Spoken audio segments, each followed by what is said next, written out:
this is going to be an absolutely horrible analogy. I am embarrassed to even make it, but I'm going to do it anyways. So let's say that you see somebody who's, let's say a friend of yours from high school, and this person, it's been a couple years, things are not going well for them. They are now using heroin, living on the streets, and you say, oh my gosh, that sucks. I want to get you out of poverty. So you give this person $1,000 and say, go get a place to stay, go get cleaned up, go get a job, here's your $1,000. What is that person going to do with that $1,000? The answer is they're going to use heroin. All right. And that's sort of the analogy that they're making here. What you saw in that article, what you see, the people who make this particular argument is that poor countries lack responsive political structures. So there's two things going on here. Number one, in other words, when we say responsive political structures, we mean do the politicians, do the people in charge listen to the people? And that essentially is democracy, right? Do they listen to the people? Or a dictatorship, non-democracy, they don't really listen to the people. So either the people aren't active or the government doesn't listen. So, for example, if you have a really poor country, what are the people who are poor going to be demanding of their government? To not be poor anymore. So they're going to put a lot of pressure on the government. If the government doesn't follow through and give economic growth, then they're going to throw those people out and put new people in who will take care of that. So the argument goes that if you don't have a democracy, they don't have to listen to those poor people. There's no incentive to increase your economy. The other thing that goes into this is the analogy I just made, and that is the officials were going to take the aid money.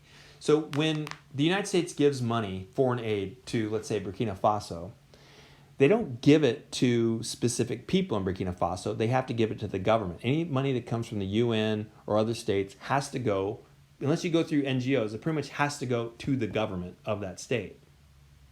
If the government of that state then decides that they want to spend the money in a different way, it's their money now. They can do that. And so that's the argument that's sort of made about the heroin, is that once you give the person the money, they're going to go spend it on heroin. Once you give the officials the money, are they going to take the money and spend it on economic growth? No, they're going to take the money and make sure they stay in power. So they're going to invest it in military. They're going to invest it in political supporters that will keep them in power. That's what we call corruption. They're just going to siphon off the money. Some they'll keep in their back pocket. Some they'll give to their supporters so they can feel like they want to keep the system this way. What it's not going to be spent on is on improving the economy. So how then do you target foreign aid? If you buy that argument, how do you target foreign aid? Well, you only give the aid on the condition of anti-corruption actions. You have to set up task forces to get rid of corruption, or maybe you have to democratize. So maybe improving democratic institutions so the politicians are more responsive to the people who are demanding change. Protections of human and civil rights. Again, let me be clear about this. This is I don't mean this in the humanitarian sense, that we would love to see people's human rights being more protected.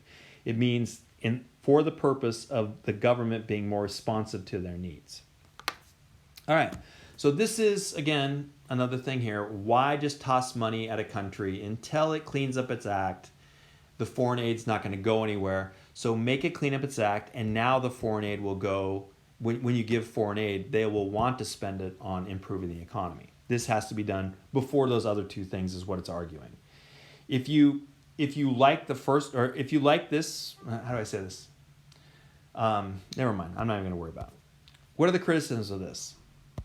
Well, first criticism, it has to be a real liberal democracy. It can't just be an electoral democracy. It can't just be they have elections. It's got to be a real responsive government. And that's a hard thing to set up. And so from the United States perspective, at what point do we believe they have a liberal democracy? They have to be all the way at the level of sort of how the U.S. does it? Ugh. Man, there's not a lot to do that.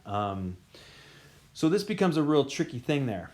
Democratic change threatens those in power, and those who are in power are going to fight back against this. They're not just going to lay back and say, all right, whatever, if it's going to go democracy, that's great. I probably won't get reelected. So think about like in Saudi Arabia. Are the sheiks willing to give up power and have a democracy? Absolutely not. How much of their money will they spend on making sure it doesn't become a democracy? The answer is all of it. So it's not going to be super simple to make that happen. And then there's different cultural meanings about the word corruption. We've talked about this before, that essentially if you bring me $20 and say, here you go, here's $20, or if you bring me a plate of cookies, here's a plate of cookies, those get thought about in very different ways. One is corruption, one isn't corruption. And different cultures are going to have different meanings of corruption. So do we all have to be sort of the US version of corruption or the EU version of corruption? It's a tough thing to know here. Okay. The other thing that we might criticize on that would be a criticism, especially of that first one, that modernization theory, is they'd say, look, if you do this and you don't have a growing economy, so you have a democracy but not a growing economy, those people are going to start demanding revolution and things like that. You're not going to end up with a growing economy as a result. You need somebody in charge who's going to make it happen, and then you economic growth first, democratic change second. And of course, this set of theories says democratic change first, economic growth second. All right, we got one more to talk about.